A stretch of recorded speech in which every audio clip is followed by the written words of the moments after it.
gaano katagal yung Yes. pag-aaral na iyon, doktora, kung sakasakali po? Pero ang hinihintay ho sana namin talagang maipatupad na ho itong batas ho natin fully to include pati po ang private clinics, pati na rin po ang private hospitals.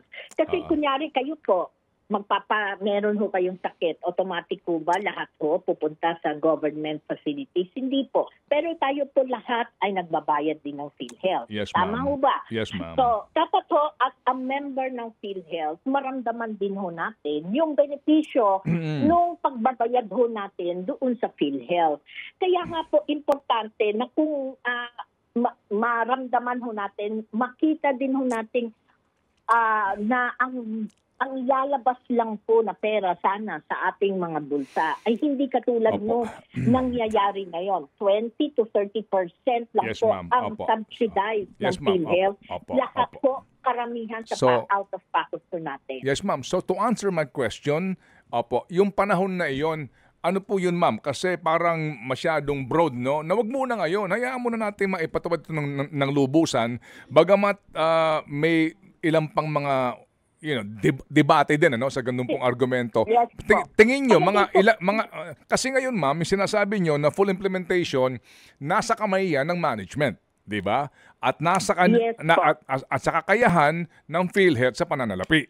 Yan po yan 'di ba? Dalawang Opo. factor. Yes, Yes, ma'am, po. yung doktora. Yes, po. So tingin po Kaya ninyo, nga po, another year, 2 years, paano po?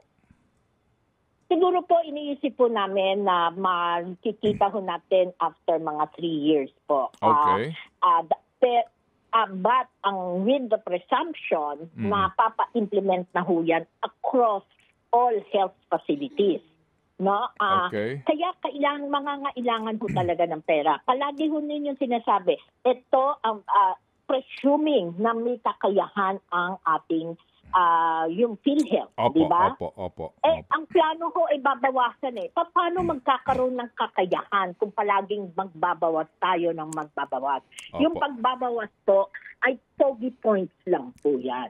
No? Okay, yes, Pero ma'am. seryoso ba tayo doon sa pagbibigay talaga na maibsan ho natin yung bigat ng mga dadalhin ng mga pasyente, ng mga nagkakasakit pag Opo. sila ay kailangan ma-ospital o Yes, ma'am. maoperahan. Yes, ma'am. Opo. Napakainam po ng sinasabi po ni Doktora na pogi points lamang ito, no?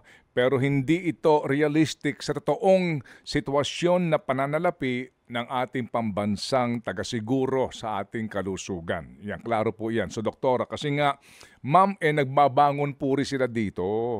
Kasi sila ang pumayag din nakunan ng 60 billion, na actually 80 billion yan ang PhilHealth sa pamamagitan ng pag-aaproba sa GAA, 'di ba? So nung sila nagulat lahat Yes. na nangyayari ito, 'di ba kinakailangan nilang rumemedyo.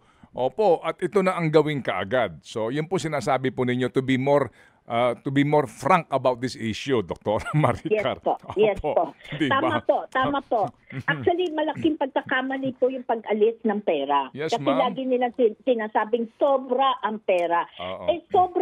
Kung sobra ang pera, then the best na pwedeng gawin should have been done ay in-increase po sana nila ang benepisyo na matatanggap ng bawat mamamayan, ng bawat member.